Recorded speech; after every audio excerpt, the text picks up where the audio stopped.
Yo guys, Jonathan here, good morning. Today we got a brand new iPhone. Thank goodness it is not called the iPhone 9.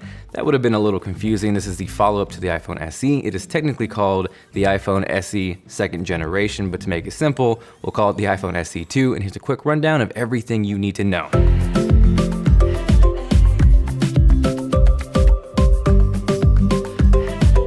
Now, yeah, this definitely does not look like a 2020 phone by any means, especially with those bezels. It looks like an iPhone 8. But I think, again, the biggest thing here is one, it packs the same internals as the $1,000 iPhone 11 Pro, but the bigger thing here is that it comes in just like the iPhone SE did at $399.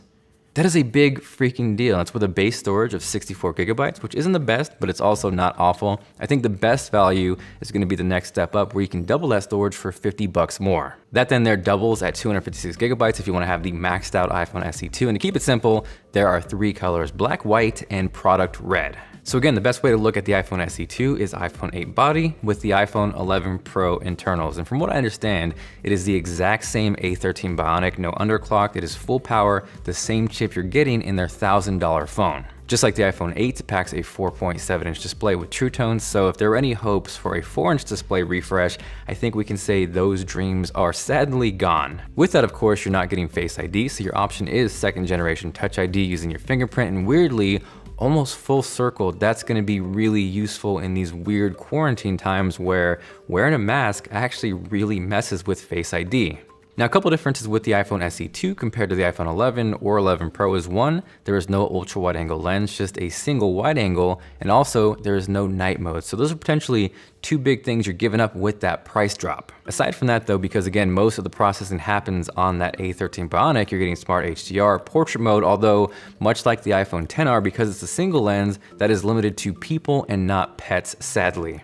Video as well should be fantastic. It'll shoot 4K up to 60 frames per second. It is worth noting though that the extended dynamic range, while it is there, it'll cap out at 30 frames per second on the iPhone SE 2, whereas with the iPhone 11, 11 Pro, you can shoot that all the way up to 60 frames per second. Now the front-facing camera is 7 megapixels. I would assume because of that, unlike the iPhone 11, 11 Pro, you're not getting that extra bit of width that you get there. And it is also worth noting that you're getting 1080p video recorded on the front-facing camera as opposed to 4K on the 11 and 11 Pro. So there definitely are some trade-offs with that price drop as we kind of round them up: 4K front-facing video, ultra-wide, night mode, but are those trade-offs worth the price difference? Again, the iPhone SE 2 is $300 cheaper than the iPhone 11 and $600 cheaper than the iPhone 11 Pro with the same exact chip inside. From there, smaller details as the Apple logo is now moved from the top down to the center to match the current lineup. Initially, when that happened with the iPhone 11 and 11 Pro, I wasn't sure how I felt about it, but now it looks totally normal to me. As far as charging goes, the iPhone SE 2 does support wireless charging, thank goodness.